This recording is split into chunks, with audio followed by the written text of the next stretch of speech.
What did he say it was? A biblical side piece? God. Yeah, he's got 300 biblical side Josh pieces. has that. Yeah, Josh. Like this man. Do they have houses for them all? Or Okay, yeah. where are they at? 700 wives. That is outrageous. It's outrageous. No one should have that many wives. Could you? I can't remember 700 names. No, that's the same thing I said to JC this week. I'm like, Do they have a name? not tag? only do you have to physically know where all these ladies are at, you have to know their names. I probably don't know tattooed. 700 Or people. they're like, they have an announcer person, like the cupbearer or whatever. Now entering wife 703. So.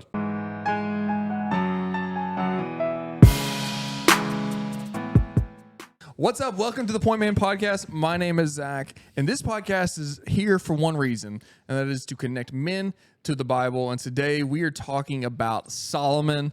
Solomon was originally one of our semester nights this coming up semester of Act Like Men. However, God had other plans. We had some ice, we had some snow, and so we weren't able to have the Solomon night of the semester. So we're kicking Solomon around today. We're discussing his life, his manhood, what he was about, and what we can take from that. Solomon's an interesting story in the Bible. Oh, yeah. It's funny, I was talking to a couple of pastors about us going over Solomon, and they both were like, I don't know that I've ever heard someone discuss Solomon and who he is. Like, we just hear kind of him in passing as like this man of great wisdom, but Yeah. The temple. what's that? Like the temple, and that's about it. Yeah, you hear about him building the temple. You know he's the son of David. He's an author. He's an author. We know those things about him, but we don't really talk about him and his decision making and the way that he does things.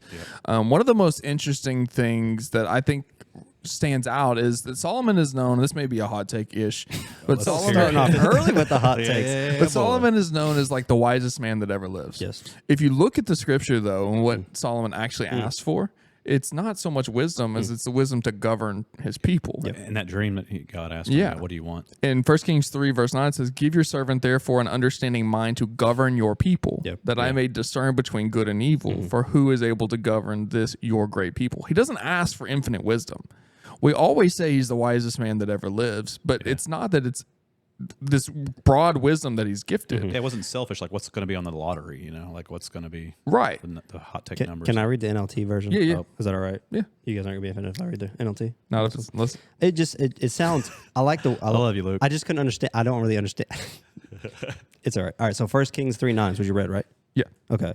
Give me an understanding heart. So, like you said, he did not ask for wisdom. No. He didn't. He just said, "Give me an understanding heart that I can govern your people well." Govern your people well. That's you can kind of maybe correlate that to him asking for wisdom because he wants to be wise enough to govern the you people. don't I do wanna- think you don't want he's- to fail the people of Israel. Yeah, let me say this. I do think he's asking for wisdom, but it's specifically inside of the realm of governance. Yes. It's Yeah, not in broad, general, let me understand everything about everything. Yeah, And then read minds, like, Yeah, then the very next thing it says and know the difference between right and wrong. And that, I feel like that in itself is wisdom. Yeah. The difference between the know right and wrong. But it's not like, so I can have the ability to discern right from wrong, but that's not the same thing as me having the ability to understand quantum physics. Like, that's wisdom, Yes. a knowledge, Right, yeah, an yeah. understanding of something that's complex. That's not what he's asked for here. Right. And I think this is proven in Scripture because the way that they show the test of his understanding and his newfound wisdom is to discern a problem between two people. And it's how to settle a dispute. It's not how to solve a complex problem of some kind. And so it's the story. There's a dispute between two prostitutes. They both get pregnant. They both have a baby. In the middle of the night, one rolls over and smothers their baby to death. That lady gets up, grabs the other lady's baby, puts it in bed with her as if it's her own. And then they go to Solomon to adjudicate essentially whose baby it is. Yep. Dang, it's weird. It is weird. It gets weirder. So in It's like Solomon's Maury Povich show, but not. of creepy, this is another Game of Thrones season, I'm telling you, or a biblical version made for HBO. Right. But so he goes before Solomon, and Solomon discerns whose baby it is by saying, "Cut it in half." Yeah.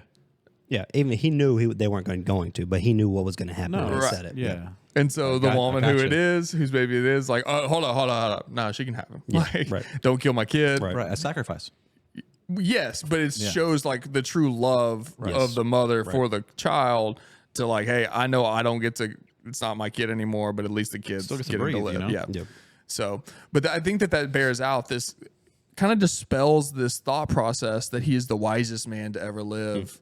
Generally, he's the wisest man to govern. He's the wisest discernment man. Well, he's the man tongue with twister. the man with the greatest discernment. Discernment, yes. Yeah. Not necessarily just general wisdom and understanding of all things. Yeah. Problem solving skills was like to the roof. Yeah, like it would be like our greatest choice for a politician. I feel like it also said that We he need some of that right now. it also said that he has like more information about like every tree. He knew that kind of general information. He's like, he knew about the trees of Lebanon versus the trees that for grew trading in the cracks. and all that. He knew all of those things. Yeah. And that's why everyone came to him like asking him questions, because he just had this like knowledge that you wouldn't get from anywhere, any books that were currently in that time and era. He just knew it because God gave it to him. So then you just dispelled my whole theory. Oh, sorry.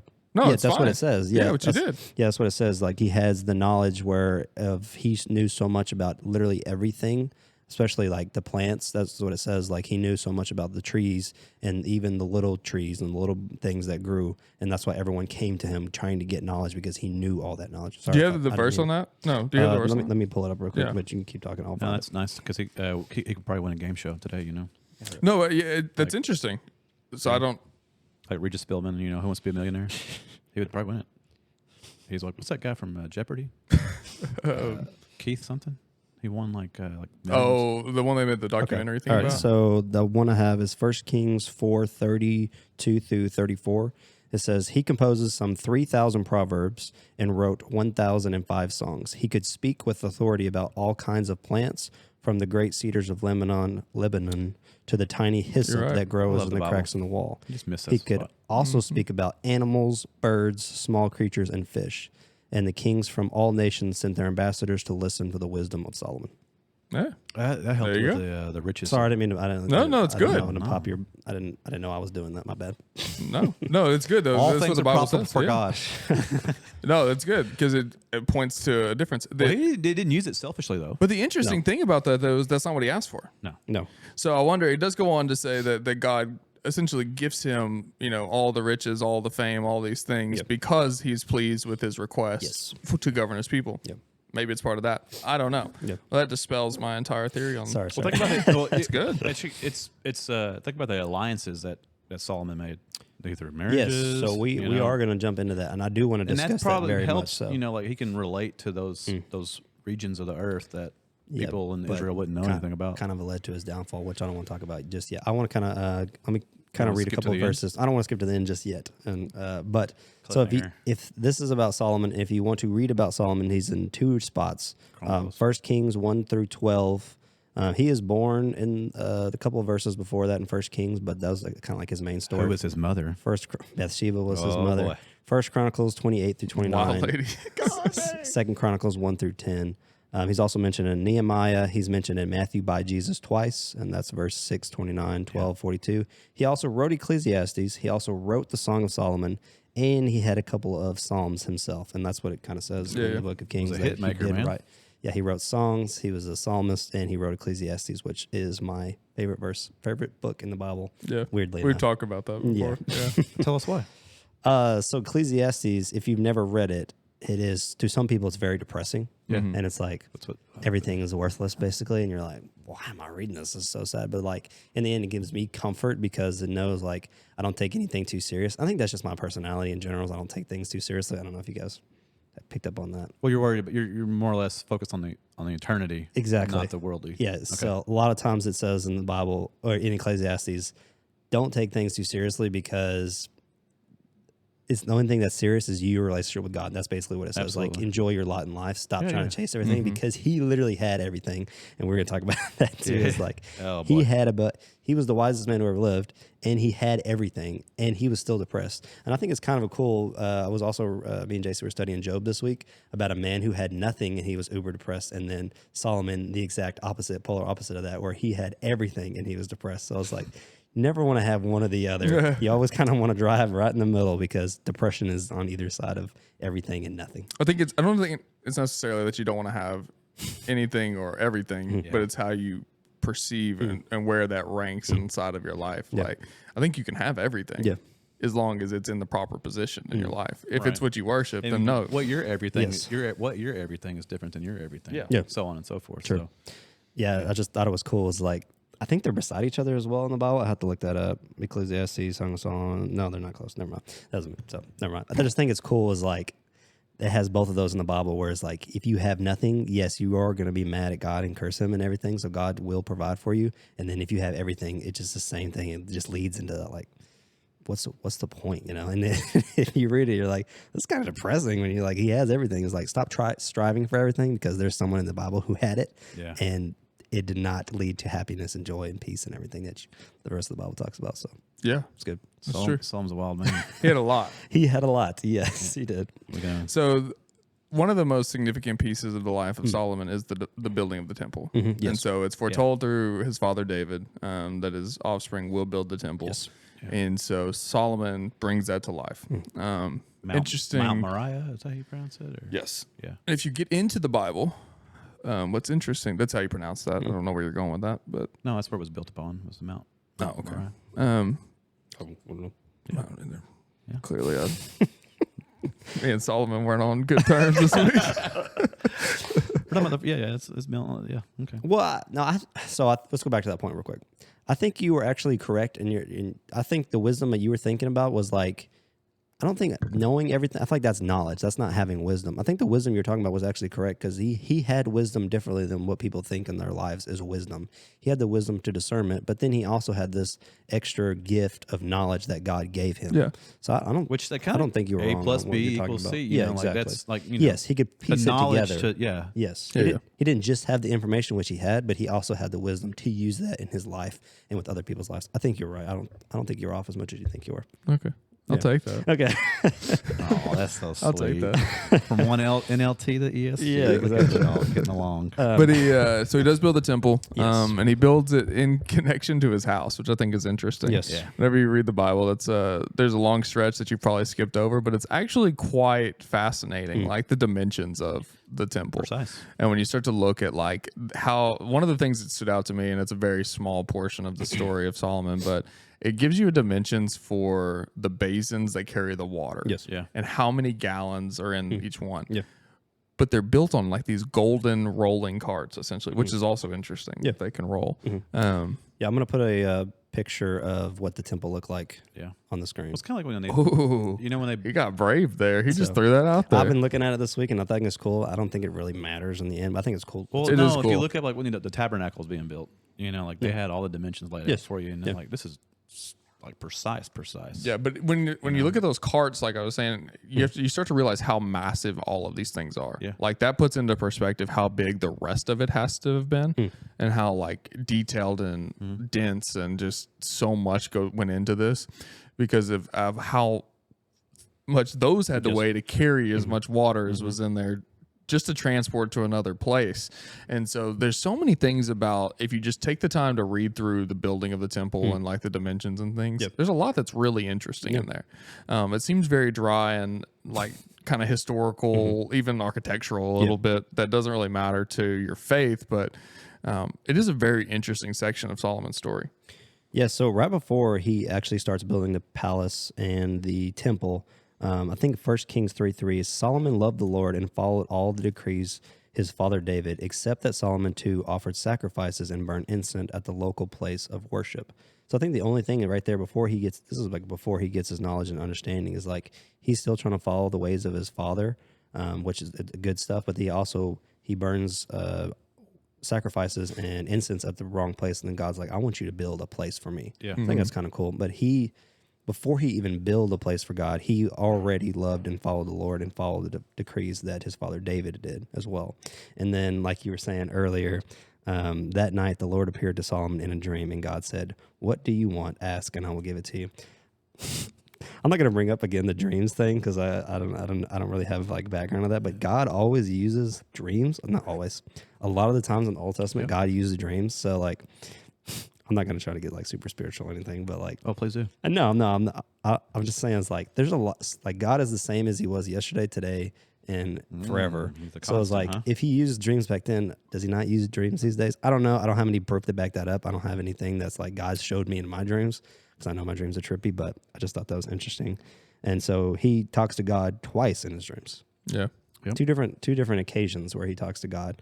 What's when you're both, like, I guess you're kind of like in tuned, I guess, or he's vulnerable. Yeah, super very in tune with God, and God talks to him. I don't know if that actually still happens or not. The world's not it's just clouding interesting. him because he's this vulnerable moment kind of thing, like put in a trance. Yeah, I just thought that was an interesting fact. I know Gabriel visits a lot of people, when they're sleeping.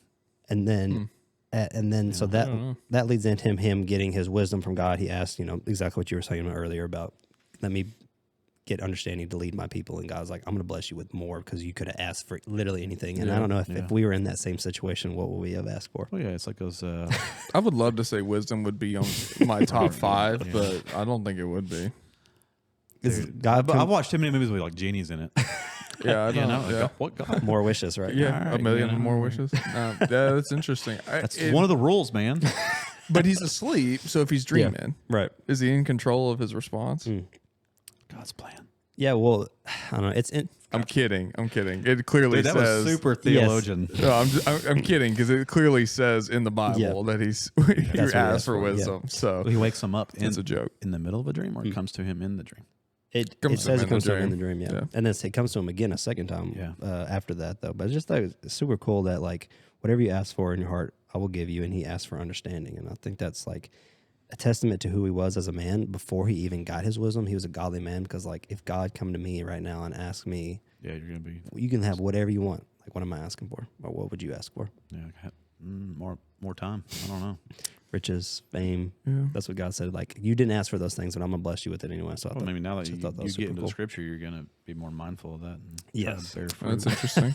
Yeah. Everything's profitable for teaching. So. Absolutely. Well, especially like the conception of Solomon. There was a negative that happened and turned it into a positive. Yes. From Bathsheba and It's true. Yes, David. very much so. And it's like, okay, let's just turn the world around, turn Israel around with this. And then Solomon's like, yeah, I'll ask for some wisdom. It's pretty cool. Yeah, so I think it's also cool too for like a leader, as like that's his heart was to be able to lead his people because he had like kind of like insecurity of like trying to lead people. He knew is like I'm not good enough. Saul like do what he did and was like David, ravaged with revenge over David. Then David, so come to some fleshly needs, right? And kind of went downhill there. Yeah, and he was like, okay, I got these people to learn from. Yeah, let's do it better. I think he's a good example for like whenever you're put in a leadership position that if you ask God, he will help you be a good leader because like sometimes in my life, I know absolutely. I do not have that confidence of being a good leader and it's terrifying it's when you have people who are counting on you and depending on you. But he had this exact same thing. Solomon I had that conversation with my wife actually 2 days ago. I was like, hey, do you pray for my leadership? And she's like, well, sometimes. And I was like, what? Well, please more often. How about every day? Yeah, please. She's like, do you pray for me? I was like, oh, yeah, all the time, every day, multiple times a day. She's like, well, I mean, I lay my head down at night and I'll pray for you. And I was like, good. What's that like? I was like, it's not confidential. You can tell me. It will happen regardless. Yeah. And, well, the Bible actually does say to go into your prayer closet, pray to God. So. Right. Close the door behind you. So there is some confidentiality. Well, I mean, it's not like, a therapist, patient consultation, a HIPAA violation or something. It's funny. Yes, you're not going to run into any legal issues by having a conversation about your prayer life. But yeah, we talked about that because I pray for my leadership because I don't know what the heck I'm doing sometimes.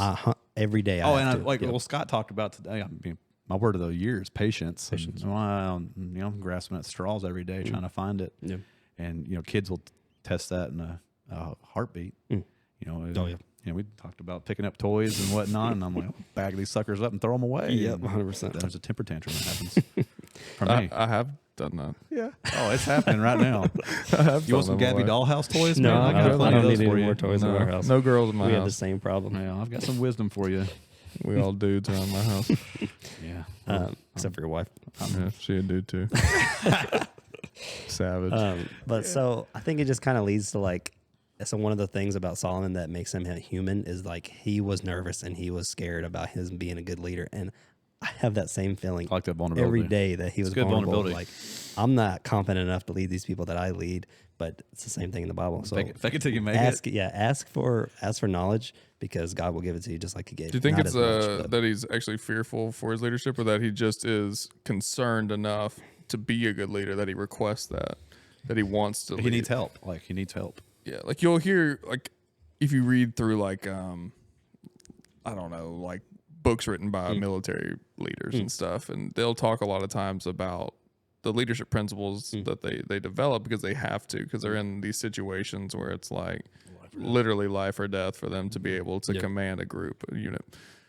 You think that's more what it's like, where it's like, because they're not scared to lead, they just want to do the right thing. And for him, is it like, I don't know if I'm gonna do it right. I feel like the way he says it makes me feel like he was like a little bit nervous to be a leader, because if you read what he actually says, I will give me an understanding heart so that I can govern your people well and know the difference between right and wrong. So like he was kind of nervous that he wasn't gonna be able to lead his people well, and he was going to be a bad leader. So maybe I feel like I read that the same way as like I would trying to be a good leader. I want my people to see that I'm a good leader and want to be able to follow me. And that's the same prayer I feel like I would pray that Solomon prayed. I don't know. It's like he seems nervous about it. Yeah. Like unsure. Yeah. Okay. Yeah. So I don't want to know the difference between right and wrong, because I don't want to make the wrong decisions. And God's like, okay, you got it. Bam. He's a little bit humble there. I like that. Yeah. Yeah, we mentioned it in a conversation a couple episodes ago about it was Erwin McManus. He was talking about how in his marriage, his wife, the word submissions never come up. Like they don't discuss submitting, like her submitting to him. Yeah. And his point was that if you live a life where you have to discuss someone submitting below you, then you're not living up to your expectations in life. Yeah, it's really good. It should be easy to submit to the leader. Yeah. And that comes through love. And if you don't. Godly leader. Yes, exactly. Yeah. Well, the thing about Solomon, too, that we didn't mention here is he's very young. Yeah. So it's not necessarily even, he doesn't have experience as a leader. He's a young person when he takes over this role as a leader. And so whenever he goes to God, or when God comes to him and he has this revelation, it may be the fact that he recognizes that it's like, hey, I need to step this thing up. I need to take on the role and the position that God needs me to. So I need the wisdom and understanding to be able to do that. I'm young. I don't have this. Yeah. And, for guys, a lot of times, especially young guys, like when you first get married and you first have your family, I think this is a good correlation here, because yes, he's leading a kingdom, but for us, I mean, our house is our kingdom. Yep. That's the whole pillar of king inside of Pointman. And so when you think about it that way, it's like, yeah, you should ask for the wisdom to lead your family, 100%. Because you should be able to elevate your household to a position that it's easy for the rest of your family to be in submission to. Yeah. He didn't ask a bum on some street like for advice. He was asking God to help him. And there's examples in the Old Testament where kings go to people for advice on how to lead, and it doesn't work out well for them. No. That's why I ask godly men nowadays. How do I navigate this? Yeah, for sure. Through counseling or through your ministry with Pointman. And I don't rely on those toxic friends in my life to give me advice on how to train wreck something. Yeah, for sure. So the next thing I want to talk about is like, you kind of brought it up already, but like right after that he gets his wisdom, the Lord tells him, you need to build my temple. So then he builds the temple. Then he builds his palace right after that, even bigger than the temple. And it's just a splendid gold everywhere. Everything has a meaning. It's awesome. It's sick. You can read about it, but I'll put it on the screen there. And then he gets a wedding gift from Pharaoh, which seems interesting to me. I don't know if it was interesting to you guys, that he got a giant swath of land, an old city that Pharaoh had taken over, for a wedding gift from his daughter. And I feel like that was one of the spots where he kind of started the downfall of Solomon, because he married someone and he was able to get something from that. Not only transaction. Yes, it was a transactional marriage.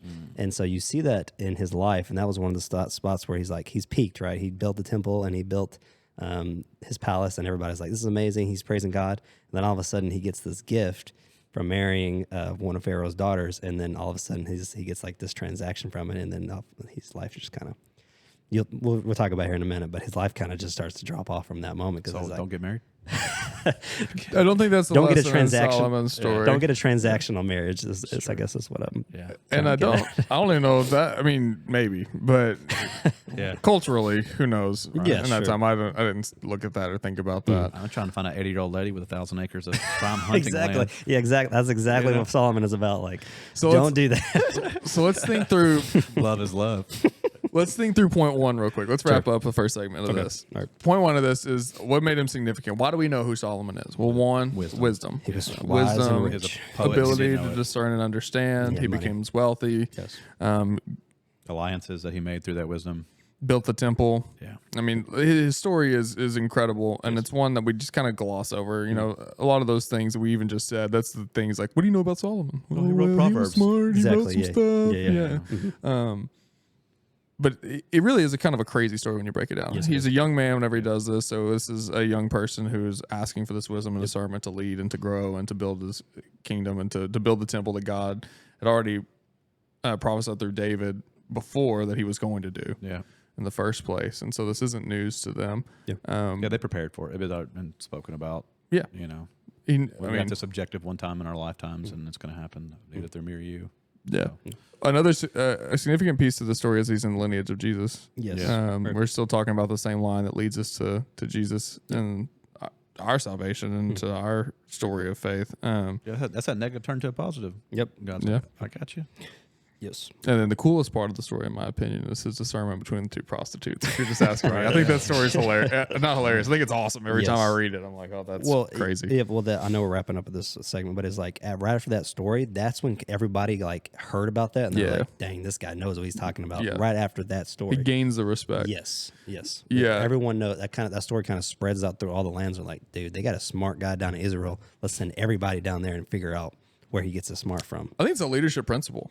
And I think there's one built into that we can take to our households too and to our business or whatever. It was his magnum opus. But it's that you have to earn the respect and trust of the people around you before you can lead them. And so it's very clearly pointed out in the Bible in that section where it's like now they understood his wisdom and understanding and his discernment. So before that, they didn't. Because it clearly gives us this like break line where it's like now they do.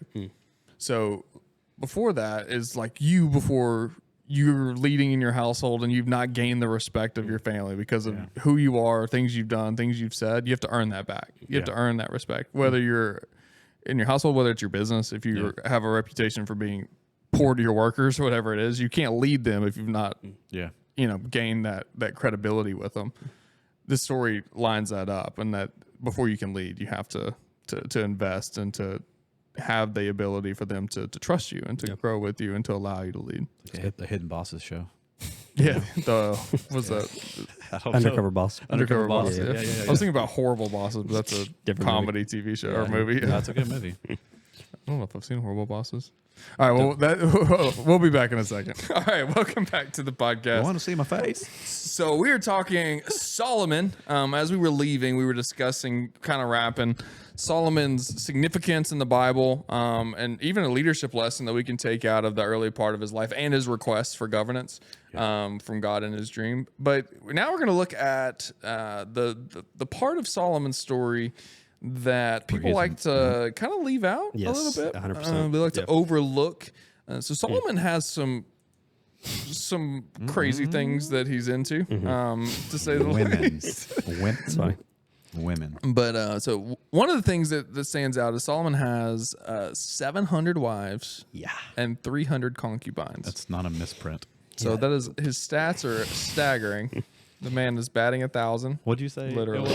What did he say it was? A biblical side piece? God. Yeah, he's got 300 biblical side Josh pieces. said that? Yeah. Josh. Like this man. Do they have houses for them all? Or Okay, yeah. where are they at? 700 wives. That is outrageous. It's outrageous.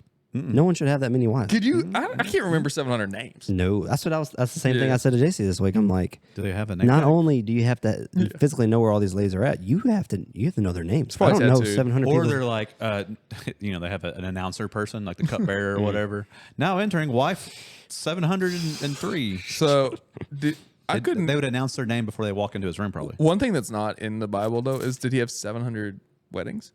Or were they like, yeah, you mine now? Have to have like 2 a day or something like that. Branded. Yeah, he's like 1 year. Well, 1 year sprint. It's like, Yeah. Just get them. bring him in. Yeah. Yeah, just one after another. It's just logistically doesn't make sense. It's Logistically. crazy. Yeah. You know what I'm saying? The logistics of it doesn't make any sense. I'm not going to go there, but you could go there. But that makes no sense in itself. Yeah. physically being with your wives. That's one of the things about being married is like that doesn't make no sense. Yeah, well, they like made 1,000 ladies. When they put the Bible together, Makes no like sense. did they like do a misprint? Did they have like a couple of? I don't think so. No, man. you don't misprint anything. It's Bible, just- I know that. It's just but like, wild. It's insane. No, 7 so yeah, So, but inside of this, 1,000 women. So I'll just save both of you from continuing yes, down that let's get backslide off there. that. Let's get off that. But well, like later on, they said he died from natural causes. I know exactly what he died from. and you went there. No, we're not going. No, but inside of the Hydrate, my friend. that's a joke. It's a joke for all you people out there. But there's a 1,000. There's 1,000 women, and one of the things the Bible points out is that God warns him. Yes, he does. Of Yes, yeah, 100%. marrying people or women from other tribes. Yes. Can I read that part? Yeah, because go for it. I think that's a really important part of the story of Solomon. It's a hinge Solo for men- the turn. People Yeah, use it nowadays out of context. Solo men. they do. It's 1 Kings 11, 2 through 6. It's also in Chronicles. I'm not going to read that one because I did First the Kings one 2 first. through 6. 1 Kings 11, 2 through 6. The Lord had clearly instructed the people of Israel, you must not marry them because they will turn your hearts to their gods. Yep. Yet Solomon insisted on loving them anyway. He had 700 wives of royal birth and 300 concubines. And in fact, they did turn his heart away from the Lord. In Solomon's old age, they turned his heart to worship other gods instead of being completely faithful to the Lord his God, as his father David had been. Yep. Solomon worshipped Ashtaroth, the goddess of the Sidonians, and Moloch, the detestable god of the Amorites. In this way, Solomon did what was evil in the Lord's sight. He refused to follow the Lord completely, as his father David had done.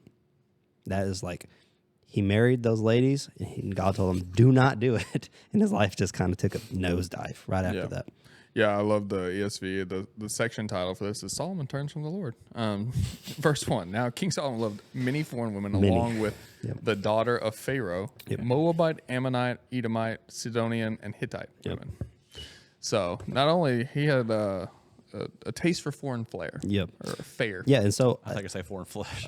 Foreign fare. the bottom of my Bible in the notes, the study notes, it talks about like a lot of the ladies he didn't even want to marry exactly. I think he kind of like Or alliances. he got the thrill or whatever he got from marrying Pharaoh's daughter, and he was like, I got land from it, so he kept doing that. Yeah. Thing. So he wanted all the land that was around. So he kept transactional? marrying. Build the empire. He kept marrying all these other ladies to get that power, and it's like. That God told him, do not do that because those gods, those ladies' gods that you're marrying, they're going to turn your heart. And I think it's a big thing as well. People don't talk about it a lot, but like the people you surround yourself with, exactly what Scott was talking about today, is like those people, like those are his wives, so that's who he was around, and so they were worshiping their gods. And it's the same thing as like you can have in your life. By all these outside forces. 100%. The But there has friends to and be the people you surround yourself with. There has to be some more than just transaction to the relationship then, because there has to be some investment of time with these people for them to turn their heart. So it's not like he just was like, oh, I'm getting more land and then you're just mine now. I'm not. Don't talk to me. Branding But cattle he is what clearly he's doing. has. It's just But there's a relationship because there is an opportunity for these foreign people who worship gods that are not his. That's the more important piece of this. Yeah. It's not that they're foreign. It's that they have faiths that are outside of. Yeah. And he was influenced by that. Yes. But what drives me crazy is like this dude was wise Yes. beyond all measure. Yes. So I think that is the lesson in this and the connection is, and I think that we see it so frequently in modern times where the smartest people that we know and the smartest people, Fall hard. the wisest people, and the general book smartness are the ones that are hardest to believe in God, are the ones that are hardest to have a faith and to maintain a faith. They want to understand and they want to comprehend and they want to put God in a box that they can understand and write the equation to. Yeah. But in reality, it's outside of their understanding. It's outside of their ability to do that, to justify by a logical means, if you will. If I had like Stephen Hawking's, IQ or whatever, not his lifestyle, but like his IQ. Well, he's no longer with us. Well, Other than that, yeah, like if I had, that type of, and God came to me in my dream, I think it's going to stick with me for my whole life. But maybe it's hypothetical, maybe, right? It's but hypothetical, because we're all humans. We make mistakes. Definitely. Not thousand mistakes. Well, the point that I feel like that you're talking about, what you guys are talking about, is like knowing that what actions are required of us means little without the will to do those actions. So like Spit it now. he knew all these things. He had he knew he shouldn't do it. but he did it anyway. So like, even if you have the I've knowledge, got that all day long you can, myself. you read the Bible, you can hear the word, you hear the message, but without doing it, it's like, I'm thinking Jesus said it in somewhere in the New Testament, where you reading the Bible and looking at it, it's like looking at your face in the mirror and then forgetting exactly what you look like as soon as you look away from the mirror. It's like, he knew what he was supposed to do, but he's like, I'm not going to do it anyway. So like, even great knowledge, like, it's useless if you don't actually put it to practice. Application. Yeah. There's like obedience there too. You know, you're the ruler, you've amassed this great empire, and it's like, I got this. Yeah.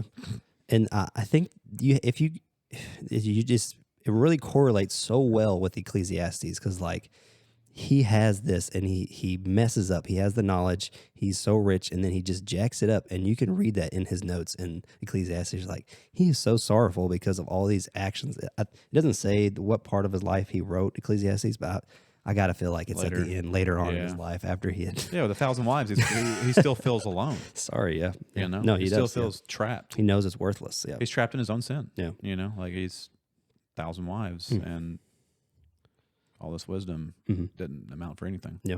Well, it does later on, but because of lineage and whatnot, it's good to go. And so God says, since you've done this, I'm actually going to raise up 3 people to actually attack you and start taking the kingdom away from you, because I don't approve of it.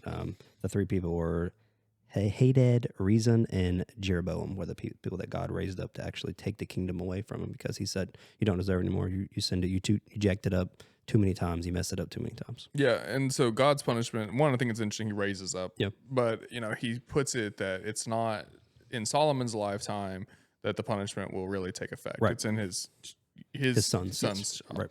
right. And he'll leave one of the 12 tribes to him to continue his promise to David. So the punishment is that he loses Judah, right? essentially all of his lineage's empire from this decision to have 1,000 wives by, foreign means after God had told him not to. Yeah. And the punishment for that is that all but one of your tribes are going to remain under your descendants. Yep. And I think it's a good point to also talk about is like, yes, God will forgive you of your sins, and he does that. He does forgive Solomon, because you can see him in I think he's in the Hall of Fame. I have to recheck that. But anyway, he's a godly man. He is in heaven because he had that relationship with God. But like, he could have had so much more if he would have just stayed the path. If he would have just stuck to the path. Dude, that was like today's sermon. Yeah. If you just stay the path, stay the course. And I know it's tough, and I know we're all human, and it's extremely hard every day to get up and to stay the path. You got to pick up your cross every day. Yes. That's right, yeah. But like, Solomon could have had so much more, and like, his son would have still been the king. A Rehoboam or I don't know. any prince's name? I don't remember. Yeah, it might have been Rehoboam. I think you were actually right on that. But like, he could have still kept his lineages, and he still could have passed the kingdom on to his son if he would have just stayed the course. And I know that's like, we can read that from Solomon. Like, even the wisest man who ever lived can get off the course. So like, it's tough. It's hard to be a Christian. It really is. Oh man, well, you got all these outside attacks coming in all the time. Right. Because there's a reason for that. Because it is the one and true, path to heaven is through Jesus. And so like, the wisdom that Solomon had, he still couldn't see it. Still couldn't do it. It's clouded in his judgment still, even though he has all this, is at his fingertips to make these decisions. But he makes it is Rehoboam, by the way. That this is on. Yeah. And Rehoboam makes the famous poor decision. To follow. You have your dad's the wisest man ever live. He has his counsel who's still around, and Rehoboam chooses to follow his friends instead of toxic friends, man. Instead of his dad's wise counsel. Yep. That's why you need to come to Pointman, get your real man friends, and get your wise counsel. Yes. Yep. No more room for scrubs. Yeah, it is interesting, and it's not. This is kind of stepping away from Solomon, I think. But there's clearly a large conversation today, at least around here, regarding who you're surrounded by and your community that you've built and what that looks like. And if you extend the story out to Rehoboam, his son, we see that play out again. Yes. Solomon has a wise counsel. Wise counsel is there. Rehoboam goes to him, asks how he should handle the slaves who are disgruntled, essentially. Yeah. Rehoboam or the wise counsel is like lighten their burden, like they've been through a lot. It doesn't actually say that, but essentially it's like that. Yeah, like pump the brakes a little bit. But then Rehoboam goes to his young friends, and his young friends are like, no, like Off with their heads. Get them. Like your dad had whips, you have scorpions. Like attack, push back, burden. Was it the northern tribes they just destroyed? Like Harden their burden. Yeah. And that's what he does. And that doesn't work out well for him in the end. And I think that there's y'all just said that about coming to Pointman and do come to Pointman. Yes. But in that conversation, like one of the cool things about Pointman is the disbursement of ages and experiences that are in the room. It's not cookie cutter. Yeah. There's guys that are, there's a 19-year-old that comes to Pointman. He may be 20 now. And then there's a 90-year-old that comes to Pointman. Like there is literally every span of adulthood, life, and different lifestyles, life backgrounds, different generations spreading advice to each other. It's good. It is cool, and it is a place where we get the opportunity to build a community, to understand and to grow together, and to grow with people who have this knowledge as well as people who have youthfulness and creativity. And it is an interesting place, but I think that that's something we have to have. Yeah, you're not. Yeah, because in today's not with your phone at your fingertips, you're influenced by what is coming across your screen. Yeah, you are, and it could be bad or it could be good. It's a tool on how you use it. Make sure Pointman is a tool for you, to gain that knowledge to get closer to God. Whether it be from a 19-year-old or a 90-year-old, their personal sacrifices and their testimonies are all different. How did you come to Christ? That 9-year-old's story is going to be a lot different than the 19. Maybe he hasn't yet. Yeah. And Pointman may be that vessel to get him closer. And he doesn't have to be Pointman. That's the ministry that we represent. We want to be Pointman, though. Yeah, but if you're not in Arkansas and this isn't something you can do, come be a part of this, find somewhere near you that you can. Like it is important. One, get in a church. Yep. I was talking about this with someone earlier this morning. I was doing an interview one time, and there was a guy on the other side who was interviewing me, and he said that he was in a church, and I think he went through a divorce. I can't remember the exact thing that happened, but something occurred where he was going through a hardship, and the church literally said, like, well, your sin is the reason for you. And so he went through this extreme church hurt for a long time. Oh, it's real. And our conversation was like, hey, that's terrible, and like shame on them for that being the way they interacted with you, but you got to go back. You got to get in. And he's a believer. This guy was a Christian, is in a Christian industry, and like is a believer, has that relationship, but he doesn't have a church family. It's so important. Yeah. Because it is the place where you find the people you can lean into. It is the place where you find people who can care for you and with you when you need things that are going on. Men's ministry is that for men, especially if you're one of these guys who's scared to be vulnerable inside of the larger group. This is an opportunity for you to be inside of a group that you can be vulnerable in a way and have those men that are caring for you and investing in you. And in your life, it's super important to be a part of. Yep. Yeah, I was looking at my schedule for a coming week or whatever, and a year ago, this next Saturday was the day I gave. Well, it was Friday of last year is what it was. It was a year ago. It was the day I gave my life to Christ, and it was 3 days after. I went to, I think, week 2 of Pointman at that time. It was when Andrew gave his testimony. Yeah. And it was that Friday is when I got down on my knees in an empty rental house, just because I was letting what God had actually pour into me finally. Awesome. And, it was a great decision. And I was like, oh, we're going to give this a shot. Yeah. Because it's real. It's true. And that clarity that I had after doing that was, I still have tough times. Yeah. Still have good times. Yeah. But I'll know where my joy comes from. And it's so awesome that you learn that before you even get close to like your deathbed. So I have a story about my uncle. So he, bring it on. So my dad's brother, he grew up a Christian because my dad grew up a Christian. They were going to church and everything, and then he kind of left that. And in his whole life, he was like the guy who was always like, chasing after girls or chasing after money. Like my dad always says that, like he was the guy who lived his life that way, chasing after ladies and chasing after money. Like that's the only thing he thought about. The only thing that he ever did in his life was those two things. And like went through a tough time in his life. We had divorce, seeing all these other ladies and doing things that he shouldn't have been doing. A lot of times he did a lot of shady business practice as well because he didn't care about the people. He cared about the money. Yeah, absolutely. And so he lived his life that way. And then eventually in his life, he did end up getting, I think it was colon cancer or something like that. So he was in and out of the hospital for a lot. And then close to the end of his life, he was in the hospital and they're like, he's going to be in hospice. This more than likely, it was like stage 4 or whatever the case is. And like, he's most likely going to die. So my dad visited him in the hospital like he does people who are sick and are hospice. But that's his brother too. So he went up there and talked to him, and he was able to get a chance to like make sure like, yes, you are a Christian. He was able to lead him through that, and then like, but he was suffering. He was having a tough time with that, and on his deathbed, he had a dream from God. And this is not something I'm not making this up. It actually happened. He said that, talked to my dad one morning. He's like, I had a dream last night that I had money in this hand and I had ladies in this hand. He said, I couldn't reach up and grab God because my hands were full. And he said, in that moment in his life, he's like, right before he passed away, he's like, I'm letting it go. I don't care about these things anymore. It's not worth it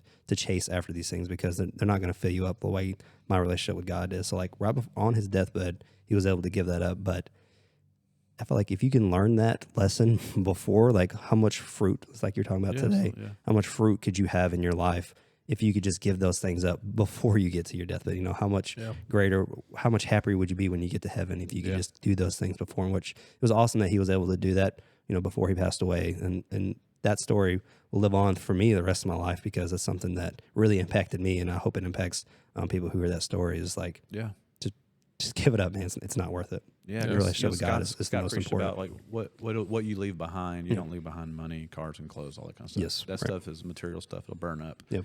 But like you leave behind the fruit that you bear, and leadership with our family. I had this like spinning wheels, like a year or two of spinning my wheels, like. Hey, just before I knew Christ and knew what the principles that I needed to live my life by were in the Bible, I was just like. I was consumed by regret, consumed by health scare, like the colon cancer. Yes, My mother had colon cancer. Right. I had 3 polyps removed during the colonoscopy, and they're like, well, yeah, if you would have let that keep going, it could grow into cancer cells. And I'm like, I'm 30. That's terrifying. Yeah. I'm 34 now, and that was 33, or 32, and so like. Cancer's just circling like buzzards to everybody and their families, and I'm like, well. What am I leaving behind? Where am I going? Amen. I knew of Jesus. I knew the story of it. I never like considered him to be my savior until I heard people's testimonies. Made a few phone calls, after Andrew's, testimony, and like. Which, by the way, Andrew's testimony is on the YouTube channel. It's under Devil Used Dial-Up. Yeah, go back and watch it. It's pretty good. And so, like, I called my father up. And my dad's a Baptist deacon, and asked him. I've never asked my dad in my life, like. Who is Jesus? Never asked him that. He wasn't talked about when I was a kid. My dad got saved at 53 years old. I was already, in the military and law enforcement. We didn't have that in-home connection like a father and son, has during adolescence. And we didn't pray at every meal or anything like that. We didn't talk about, prayers. I didn't pray until I got, until now. I thought that people are just wishing, that kind of thing. Yeah, it's good.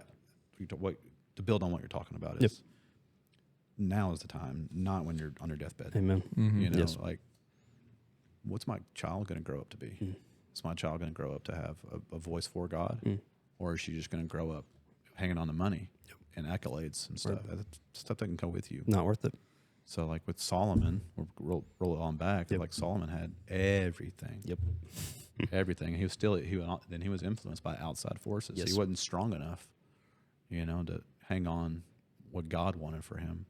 And I think that's what we should learn from this is whether your net worth is $6 billion or whatever, or $6, like the most valuable thing there is your love for God. Yeah, where's your heart? Yeah. I will say this too. One way that you continue to make sure that that's the case every day is that you increase the standard that you live by every day. Oh, yeah, that's so. Yeah. Just because you're saved, yes, you're saved. Yep. Let's not let that be enough. Yeah. Let's not let that I have faith. Jesus, all right, I'm going back to my thing. Yeah. No, that's not good enough. Yeah. We have a problem of leaving the standard too low, and that's one of the reasons we're Americans. Again, like Pointman or men's ministry or a church family, where the standard is upheld is important, and wherever you have a standard to reach with your life and the way that you live your life is important because you're held accountable to it. But that's how you not ensure, but that you attempt to ensure that you're not going to stumble, that you're not going to fall back into. Increase your standard of friendships too, like we've talked about. Like I love them to death. The group of guys that I ran around with my entire life, absolutely love them. And I still try to witness to them today, and it falls on deaf ears constantly. But There's a proverb for that. The 4 soils that Jesus preached about. Yeah. Yes. Eventually they'll turn to soft soil, and the mustard seed will grow. Amen. And I'm not going to give up on it because I'm not going to say like I wasn't in luck that I found Pointman. It was by divine intervention. My daughter became friends with a girl, and she got invited to church. That's my testimony. I can use that story to tell somebody. And whether it be the group of guys that I ran around with that I made some bad decisions with, or it's the guy that really does need, the critter getter guy that randomly on my doorstep, we're eradicating rats in my attic. And next thing I know, I'm out in the middle of my driveway praying with this guy. And I text to him almost daily right now. That's cool. We kind of just chit-chat hunting buddies, Yeah. He's gone through some stuff in his past, and he's chunked those friends to the curb. And, it's a ripple effect. So how are you influenced? But the standard of your life. Yeah, standard. It has to be influenced. increased. You want to be influenced by good standards, or you want to be influenced by the worldly standards? And make sure the people that you are trying to uphold to are coming from the Bible. Amen. Like Solomon was influenced by 1,000 wives of different backgrounds. True. That is so true. That's incredible to think about. What's funny that that's wild. I don't know if you heard that episode, but Shane met one of his critter getter guys that came to his house, and then he was able to lead him to the Lord, and that's pretty. Dude, it was weird, man. And then now you guys I don't text remember every what day. episode it That's was. funny. I don't remember There either. was like a truck full of landscapers that barely. They were sitting out there eating their lunch, and they had the windows down, and they're over there like. It's almost like a national anthem's about to happen, and they're about to put their hand over their heart, because they see me talking to this guy going down the Romans Road, making sure he's saved, and next thing I know, he's like, "Hey, man, can you pray for me?" Awesome. Did you do any off-roading on the Roman Road? No, I didn't. Hey, listen, me and my tangents. Another backdrop on the. But just when God calls you to stand up, like we've talked about in the past, like answer that door. Yep. It's you're a mouthpiece for the Lord. Like say yes to Jesus. Absolutely, yeah. It's just in all of them today. confusing time early on. Reading through the Bible, it's like, hey, when's God going to use me? Like, I want God to use me. I want that responsibility. Bring it to me. And when it shows up, you don't balk at it. You do it. You're going to stumble. I've got an accent, and I'm nervous.